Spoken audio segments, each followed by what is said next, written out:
Hello everyone, तो आज मैं एक्सप्लेन करने वाली हूँ मूवी हेरिडेटरी को। ये मूवी 2018 में रिलीज हुई थी। तो इस मूवी के स्टार्टिंग में हम एक मिनिएचर घर को देखते हैं और जैसे जैसे कैमरा क्लोज आता है जहाँ हम देखते हैं कि वहाँ एक फैमिली रह रही होती है और उस परिवार की सबसे ओल्डेस्ट मेंबर की आपातकालीन मृत्यु हो गई थी और ये परिवार एलन का फ्यूनरल अटेंड करने के लिए जा रहा होता है। इस परिवार में एलन के अलावा 4 और भी लोग रहा करते थे, जिसमें एलन की बेटी एनी का पति स्टीव, इन दोनों का बेटा पीटर और बेटी चार्ली होती है। और यहाँ चार्ली हमें बिल्कुल भी नॉर्मल नहीं लग रही थी और वो अजीबोगरीब हरकतें भी किया करती थी। और जब ये लोग एलन का फ्यूनरल में पहुँचते हैं जहाँ बहुत से अनजान लोग भी आए हुए थे और जब एनी फ्यूनरल का स्पीच दे रही होती है तभी स्पीच के दौरान चार्ली एक अजीब सा आवाज निकालती है और उन अनजान लोगों का अजीब सा ड्राइंग भी बनाती है। और यहाँ हम एनी के गले में एक अजीब सा सिंबल वाला लॉकेट भी देखते हैं और ऐसा सेम लॉकेट हम एलन की डेड बॉडी में भी देखते हैं। यहाँ पर अनजान लोगों का फ्यूनरल पर आना थोड़ा सा अजीब था, लेकिन सबसे ज्यादा अजीब ये था कि अनजान आदमी एनी को देखकर मुस्कुरा रहा था। अब ये परिवार वापस अपने घर आ जाता है। यहाँ पर एनी एक मिनिएचर आर्टिस्ट थी और स्टीव यहाँ पर सबको संभालने की कोशिश कर रहा था। उसी रात चार्ली अपनी माँ एनी से पूछती है कि ग्रैंडमा की मौत के बाद उसका ख्याल कौन रखेगा, जिस पर एनी कहती है कि वो उसका ख्याल रखेगी, जिस पर चार्ली एक अजीब सा सवाल पूछती है कि उसके मरने के बाद उसका ख्याल कौन रखेगा।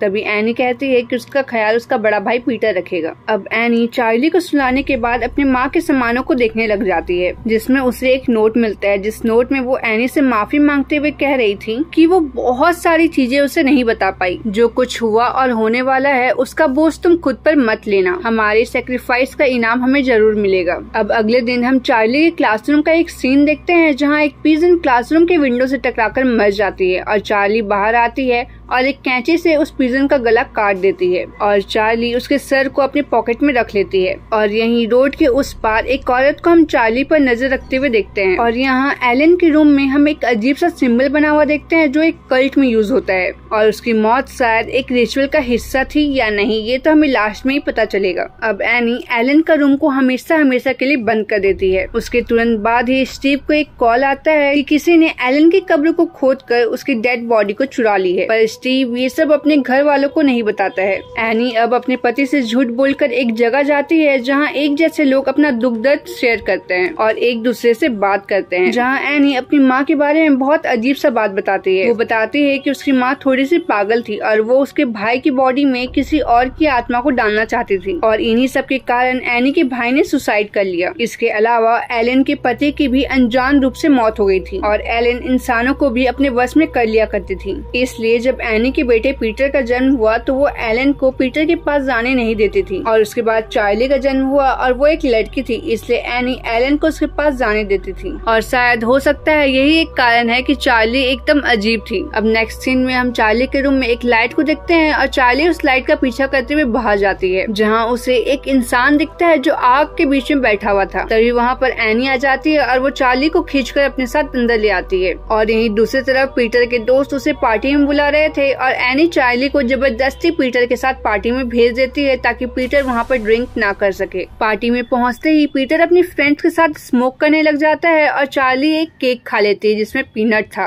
और चार्ली को पीनट से एलर्जी थी जिसके कारण उसे सांस लेने में प्रॉब्लम हो रही थी और पीटर उसे कार में बैठाकर हॉस्पिटल ले जाने लगता है। चार्ली जैसे ही सांस लेने के लिए अपना सर कार से बाहर निकालती है, लेकिन तभी पीटर को रोड में एक मृत जानवर दिखता है और वो कार को टक्कर से बचाने के लिए साइड में मोड़ता है और साइड में एक पोल थी और चार्ली का सर उस पोल में टकरा जाता है जिससे उसकी मौत वहीं पर हो जाती है और उसका सर उसकी बॉडी से अलग हो जाता है। पीटर इस हादसे से बहुत ज्यादा डर जाता है और वो चुपचाप घर आकर बेड में लेट जाता है। और अगली सुबह एनी और स्टीव को जब चार्ली की मौत के बारे में पता चलता है तो एनी पागलों की तरह रोती है। अब एनी वापस से उसी जगह जाने का सोचती है जहाँ लोग अपना दुख दर्द शेयर किया करते थे, पर वो वहाँ पर नहीं जाती। वो जैसे ही वहाँ से जाने वाली होती है कि तभी उससे एक औरत जुवाना मिलती है। जुवाना वहाँ पर बताती है कि उसके भी सन और ग्रैंडसन की पानी में डूबकर मौत हो गई थी और वो एनी को इस सदमे से निकलने में मदद करेगी और वो एनी को अपना एड्रेस भी देती है। और नेक्स्ट डे एनी जुआना के घर जाती है जहाँ उसे एक डोरमेट दिखाई देता है जैसे उसकी माँ बनाया करती थी। अब वो दोनों आपस में बात करने लगते हैं जहाँ बातों बातों में एनी बताती है कि उसे कुछ साल पहले नींद में चलने की बीमारी थी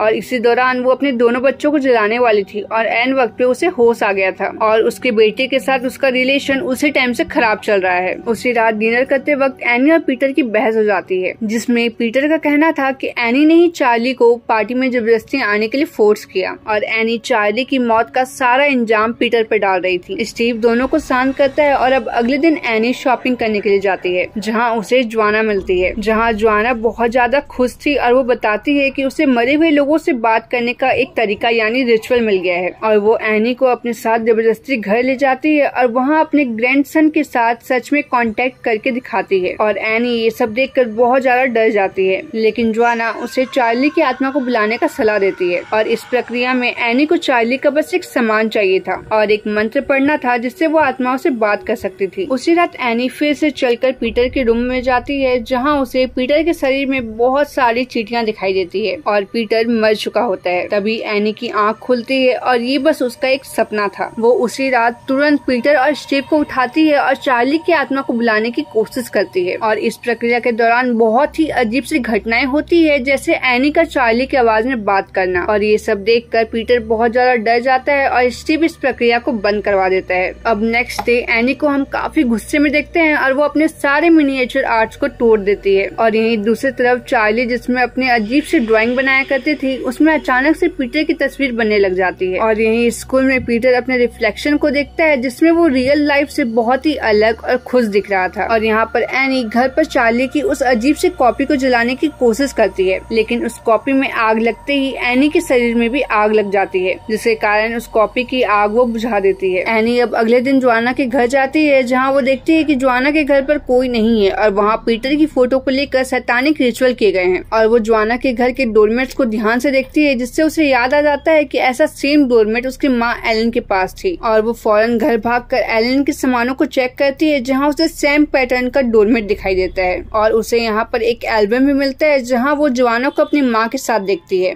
मतलब जोआना एलन के साथ थी और वो जानबूझकर एनी से ये सब रिचुअल्स करा रही थी। यहाँ पर एनी को एलन के डब्बे में एक रिचुअल की किताब भी मिलती है, जिसे पढ़कर उसे सब कुछ पता चल जाता है कि ये सब कुछ डीमन पैमॉन को एक शरीर दिलाने के लिए हो रहा है। मतलब एलन एक शैतानिक कल्ट का हिस्सा थी जो डीमन पैमॉन की पूजा किया करते थे और जोआना जानबूझकर एनी से दोस्ती की थी ताकि वो ये सब करा सके। ये सब के बाद एनी अपने घर के एटिक को चेक करती है, जहाँ उसे अपनी माँ की बॉडी सड़ी हुई मिलती है और उस बॉडी में सर नहीं था और साथ ही साथ वहाँ डीमन पैमॉन का सिंबल खून से बना हुआ था। और यहीं दूसरी तरफ पीटर को चार्ली की आवाज सुनाई देती है और अचानक से उसका शरीर अकड़ जाता है और वो अपने फेस को डेस्क पर जोर जोर से मारने लग जाता है और क्लास के सारे लोग ये देखकर डर जाते हैं। अब पीटर के फादर उसे घर लेकर आते हैं और एनी भी ये सब देखकर घबरा जाती है। वो स्टीव को अपनी माँ एलन के बारे में सारी बातें बताती है, लेकिन स्टीव को ऐसा लग रहा था कि एनी शायद पागल हो चुकी है और एनी स्टीव से रिक्वेस्ट करती है कि वो चार्ली की उस कॉपी को जला दे, क्योंकि वही इस चीज का लिंक है। पर ये करने से एनी खुद भी जल जाएगी। स्टीव ये सब करने से मना कर देता है और एनी झटके से उस कॉपी को आग में फेंक देती है। उस कॉपी में आग लगते ही हम देखते हैं कि एनी की बॉडी में आग लगने की बजाय स्टीव के बॉडी में आग लग जाती है और वो जलकर मर जाता है। और वहीं पीटर को जब होश आता है और वो अपने पिता की जली हुई बॉडी को देखकर डर जाता है, लेकिन तभी उसकी माँ एनी उसे मारने के लिए पागलों की तरह दौड़ती है और शायद एनी भी पैमॉन से पजेस्ट हो चुकी थी। अब पीटर उनसे बचने के लिए भागकर एंटिक में जाता है और बाहर एनी पागलों की तरह सर दीवार में पटक रही थी और यहाँ एटिक में पीटर को एलन की सड़ी हुई बॉडी दिखाई देती है और उसी के अंदर अचानक से उसे एनी खुद का गला काटते हुए भी दिखाई देती है और वहाँ कुछ लोग भी बिना कपड़ा पहने हुए खड़े हुए थे जो सिर्फ पीटर की तरफ देख रहे थे। अब पीटर भागते हुए कांच को तोड़कर खिड़की से बाहर कूद जाता है और तभी उसकी बॉडी में एक लाइट एंटर कर जाती है और ये वही लाइट थी जिसे हम चार्ली के आसपास देखते थे, जो अब पीटर के अंदर है। मतलब पैमॉन फाइनली पीटर के अंदर है। अब पीटर उठता है और एनी को हवा में उड़ते हुए चार्ली वाले ट्री हाउस में जाते हुए देखता है और वो खुद भी वहाँ उसके पीछे जाता है, जहाँ उसे कई लोग दिखाई देते हैं जो शैतान पैमॉन की पूजा कर रहे थे